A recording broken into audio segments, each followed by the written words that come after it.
മലപ്പുറത്ത് പൊന്നാനിയിൽ കുറച്ച് അതിമനോഹരമായിട്ടുള്ള സ്പോട്ടുകൾ പരിചയപ്പെട്ടാലോ. ഇതാണ് ബിയ്യംകായൽ. നമ്മൾ പൊന്നാനി ബസ് സ്റ്റാൻഡിൽ നിന്ന് ഏകദേശം 6 കിലോമീറ്ററാണ് നമുക്ക് ബിയ്യംകായലിലേക്കുള്ളത്. എല്ലാ വർഷവും ഓണാഘോഷത്തോട് അനുബന്ധിച്ചിട്ട് ഇവിടെ നടക്കുന്ന ഒരു വള്ളംകളി മത്സരമുണ്ട്. അതിന് വേണ്ടിയിട്ടുള്ള സന്ദർശകർക്ക് പ്രത്യേകം തയ്യാറാക്കിയിട്ടുള്ള സ്ഥിരമായിട്ടുള്ളൊരു ഇരിപ്പിടാണ് നിങ്ങളിപ്പോൾ ഈ കണ്ടുപിടിക്കുന്നത്. വളരെ ശോകമാണ് കേട്ടോ ഇപ്പോൾ ഇതിൻ്റെ അവസ്ഥ എന്ന് പറഞ്ഞത്. ഇതിൻ്റെ മുകളിൽ കയറി നിൽക്കരുതെന്ന് പ്രത്യേകം അവിടെ മുന്നറിയിപ്പൊക്കെ ഒട്ടിച്ച് വെച്ചിട്ടുണ്ട്. കാര്യം ഇത് കുറച്ച് ശോകമാണെങ്കിലും കുറച്ചപ്പുറത്തൊക്കെ ആയിട്ട് ഒരുപാട് ഇരിപ്പിടങ്ങളൊക്കെ ഉണ്ട് കേട്ടോ സന്ദർശകർക്കായിട്ട്. നമ്മൾ ഈ ഒരു മഴ സമയത്ത് പോയതുകൊണ്ട് തന്നെ നല്ല രസമായിരുന്നു കേട്ടോ കാഴ്ചകളൊക്കെ കാണാൻ തന്നെ. 2 ഡസനോളം നാടൻ വള്ളങ്ങളാണ് അത്രേ ബിയ്യംകായലിലെ വള്ളംകളിയിലൊക്കെ പങ്കെടുക്കുന്നത്. അതിൽ തന്നെ സ്ത്രീകളും ഉൾപ്പെടാറുണ്ടെന്ന് പറയുന്നുണ്ട്. ഇവിടെ ഇപ്പോൾ കുറച്ചും കൂടെ നിർമ്മാണ പ്രവർത്തനങ്ങളൊക്കെ നടന്നുകൊണ്ടിരിക്കുന്നുണ്ട് കേട്ടോ. കുട്ടികളുടെ പാർക്കായാലും ചെറിയ പാർക്കുകളായിട്ട് വരുന്നുണ്ട്.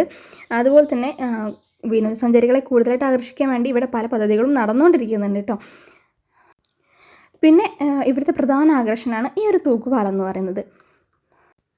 മാറഞ്ചേരിയെയും പൊന്നാനി നഗരസഭയും കൂടിയാണ് ഈ ഒരു ബിയ്യംകായലിന് കുറുകെയുള്ള തൂക്കുപാലം ബന്ധിപ്പിക്കുന്നത്. തൂക്കുപാലത്തിൻ്റെ മുകളിൽ നിന്നുള്ള കാഴ്ച വളരെ മനോഹരമാണ് കേട്ടോ. കായലുകളുടെ ആ ഒരു ഭംഗി ശരിക്കും ഇവിടെ നിന്ന് നോക്കിയാൽ നമുക്ക് മനസ്സ് നിറക്കുന്നൊരു ഭംഗിയാണ് കേട്ടോ. നല്ല രസമാണ്. പിന്നെ ഈ ഒരു മഴ സമയം കൂടി ആയതുകൊണ്ട് ഞാൻ പറഞ്ഞ പോലെ തന്നെ അടിപൊളി വൈബാണ് കേട്ടോ. ഇവിടെ കുറച്ച് സമയം നമുക്കിങ്ങനെ വന്നിരിക്കാനൊക്കെ വേണ്ടിയിട്ട്. ഇവിടെ സമയക്രമങ്ങളൊന്നുമില്ല, അതുപോലെ തന്നെ ടിക്കറ്റ് നിരക്കുകളോ ഒന്നുമില്ല കേട്ടോ. പ്രകൃതി സന്ദർശനം ഇഷ്ടപ്പെടുന്നവർക്ക് ഏറ്റവും അടിപൊളിയായിട്ടുള്ളൊരു സ്ഥലമാണ്. പിന്നെ നമ്മൾ പോയിട്ടുണ്ടായിരുന്നത് പൊന്നാനി വലിയ ജമാഅത്ത് പള്ളിയിലേക്കായിരുന്നു. പള്ളിയുടെ ഒരു വലിയ ആകർഷണമാണ് കേട്ടോ അതിൻ്റെ അടുത്തുള്ള ഈ ഒരു വലിയ കുളം. ക്രിസ്തുവർഷം 1510 അല്ലെങ്കിൽ ഹിജ്റ 925 സൈനുദ്ദീൻ മഖ്ദൂം എന്ന് വിളിക്കപ്പെടുന്ന ഷൈഖ് സൈനുദ്ദീൻ ഇബ്നു അലി ഇബ്നു അഹമ്മദ് മഅബരി ഈ ഒരു പള്ളിയുടെ നിർമ്മാണം പൂർത്തിയാക്കിയെന്ന് പറയപ്പെടുന്നുണ്ട്. ശേഷം നമ്മൾ പൊന്നാനി ബീച്ചിലേക്കാണ് പോയിട്ടുണ്ടായിരുന്നത്. ജയ്യൂദ് പേരൊക്കെ എഴുതി തിരനെക്കൊണ്ട് മായ്പ്പിക്കാനുള്ള ഒരു ശ്രമത്തിലാണ് കേട്ടോ.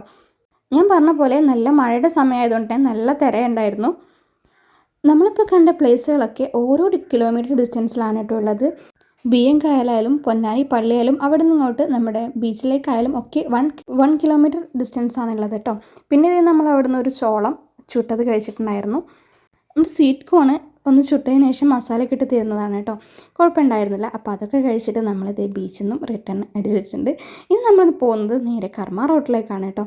അവിടുന്ന് നമ്മുടെ ബീച്ചിൽ നിന്നും ഏകദേശം ഒരു 1 കിലോമീറ്റർ ഡിസ്റ്റൻസിലാണ് കർമ്മ റോഡ് ഉള്ളത്. കർമ്മ റോഡിൽ നമ്മൾ ഒരുപാട് തവണ മുന്നേ പോയിട്ടുണ്ട് കേട്ടോ. പക്ഷേ ഈ ഒരു മഴ സമയത്ത് ഒന്ന് വിസിറ്റ് ചെയ്യണമെന്നാണ് എൻ്റെ ഒരു അഭിപ്രായം. അടിപൊളി വൈബാണ് കേട്ടോ ഈ ഒരു സമയത്ത് ഇവിടെ യാത്ര ചെയ്യുന്നത്. നിളയുടെ അരികു പറ്റിയിട്ട് കിലോമീറ്ററുകളോളം നീണ്ടു കിടക്കുന്ന ഒരു അടിപൊളി പാതയാണ് കർമ്മ റോഡ്. ഇവിടെ ബോട്ട് യാത്ര അവൈലബിൾ ആണ് കേട്ടോ. അഴിമുഖത്തിൻ്റെയും നിളയിലെ കാഴ്ചകളൊക്കെ കണ്ടിട്ട് നമുക്ക് നമ്മളെ വൈകുന്നേരത്തെ ഒരു സൗന്ദര്യമൊക്കെ ആസ്വദിച്ച് നമുക്കിങ്ങനെ ബോട്ടിലേറിയിട്ടൊരു യാത്രയൊക്കെ ചെയ്യാം. പക്ഷെ നമ്മൾ നടത്തിയിട്ടില്ല കേട്ടോ. നരിപ്പറമ്പ് പൊന്നാനി ദേശീയപാതയിൽ ചമ്രവട്ടം കടവെന്ന് തുടങ്ങിയിട്ട് പൊന്നാനി മത്സ്യബന്ധന തുറമുഖം വരെ നീളുന്ന ഒരു 5 കിലോമീറ്ററോളം വരുന്ന പാതയാണ് ഈ ഒരു കർമ്മ റോഡ്. അപ്പം നമ്മൾ അവിടെ ഒരു സ്പോട്ട് കണ്ടപ്പം ചായ കുടിക്കാൻ വേണ്ടി നിർത്തിയിട്ടുണ്ടായിരുന്നു. അതിൻ്റെ തൊട്ടടുത്ത് തന്നെ ഒരു ചെറിയ പാർക്ക് ഉണ്ടായിരുന്നു കേട്ടോ. അപ്പം മഴയാണ്, എന്നാലും ജയ്യു ചെറിയ രീതിയിലൊക്കെ ഒന്ന് ആസ്വദിച്ച് കളിച്ചിട്ടുണ്ട്. ദൈവ രൂപമുണ്ടല്ലോ, ഇത് മരത്തിൽ നിർമ്മിച്ചെടുത്താണ് കേട്ടോ. കുട്ടികൾക്ക് പിന്നെ മഴയായാലും വെയിലായാലും ഒക്കെ പാർക്ക് ഒരു കുഴപ്പമില്ല. അതുകൊണ്ട് തന്നെ അവൻ ആ ഒരു മഴയത്തായാലും കളിച്ചിട്ടുണ്ടായിരുന്നേ. വൈകിട്ട് 3 മുതൽ എന്തോ ആണ് ഇവിടെ ബോട്ട് സവാരി അവൈലബിൾ ആയിട്ടുള്ളത്. ചുരുങ്ങിയ ക്യാഷ് 200 രൂപ അങ്ങനെ എന്തോ ആണ് ഒരാൾക്ക് ഈടാക്കുന്നത്. പിന്നെ നമ്മൾ അവിടെ അടുത്തുള്ളൊരു ഷോപ്പിൽ നിന്ന് ചായ കുടിക്കാൻ കയറിയിട്ടുണ്ട്.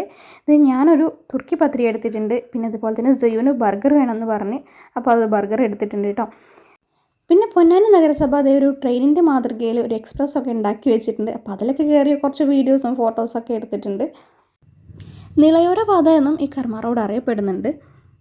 നിളയോട് സമാന്തരമായിട്ടാണ് മുഴുവനായിട്ടും ഈ റോഡ് വരുന്നത്. അപ്പോൾ പിന്നെ നിളയോര പാത എന്ന് വിളിക്കുന്നതിൽ തെറ്റില്ലല്ലോ.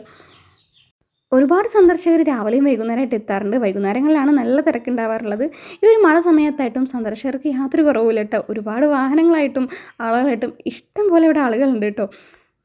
കർമ്മ റോഡിലോട്ടുള്ള ഒരു യാത്ര സന്ദർശകർക്ക് മറക്കാനാവാത്ത ഒരു അനുഭവം നൽകുന്നുള്ളതിൽ ഒരു സംശയമില്ല കേട്ടോ.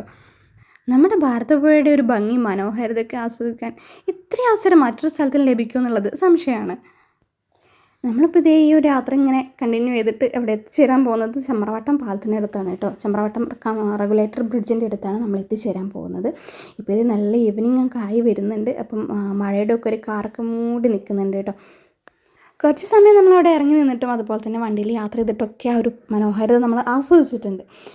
അങ്ങനെ ഇവിടെ കുറേ ഫിഷിംഗ് ഒക്കെ നടക്കുന്നുണ്ട് കേട്ടോ. നമ്മുടെ കുറേ ആൾക്കാർ ചൂണ്ടയിലൊക്കെ ഇട്ടിട്ട് ഇങ്ങനെ മത്സ്യബന്ധനത്തിനൊക്കെ വരുന്നവരുണ്ട്. അങ്ങനെ നമ്മളിതേ ചമ്രവട്ടം പാലത്തിലേക്ക് കയറിയിട്ടുണ്ട്.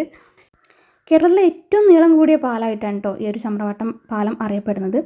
ഏകദേശം 978 മീറ്റർ നീളമുണ്ട് ഈ ഒരു പാലത്തിന്. കടലിൽ നിന്ന് പുഴയുടെ മേൽഭാഗത്തേക്ക് ഉപ്പുവെള്ളം കയറുന്നതിനാണ്, അത് തടയാൻ വേണ്ടിയിട്ടാണ് ഒരു റെഗുലേറ്റർ നിർമ്മിച്ചിരിക്കുന്നത്. നമ്മൾ ജസ്റ്റ് വണ്ടി ഒന്ന് പാർക്ക് ചെയ്തതിന് ശേഷം ഈ പാലത്തിലൂടെ നമ്മളൊന്ന് ഇറങ്ങി നടക്കും ചെയ്തിട്ടുണ്ട് കേട്ടോ. ചമ്രവട്ടം RCB പാലത്തിൻ്റെ താഴേക്കുള്ള കാഴ്ചകളാണ് കേട്ടോ ഈ കാണുന്നത് റെഗുലേറ്ററിൻ്റെ. പിന്നെ വെള്ളമൊക്കെ നന്നായിട്ട് കലങ്ങിയിട്ടുണ്ട്, മഴയുള്ള സമയമാണല്ലോ.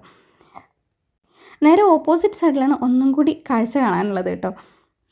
ഒരുപാട് തവണ ചമ്രവട്ടം പാലത്തുമ്മ കൂടെ യാത്ര ചെയ്തിട്ടുണ്ടെങ്കിലും ആദ്യമായിട്ടാണ് നമ്മളിതിവിടെ ഇറങ്ങി നിന്ന് കാണുന്നുണ്ടായിരുന്നത്. ഈ ഒരു നേരെ ഓപ്പോസിറ്റ് സൈഡിലായിട്ട് നല്ല കുത്തൊഴുക്കിലാണ് വെള്ളം വരുന്നത്.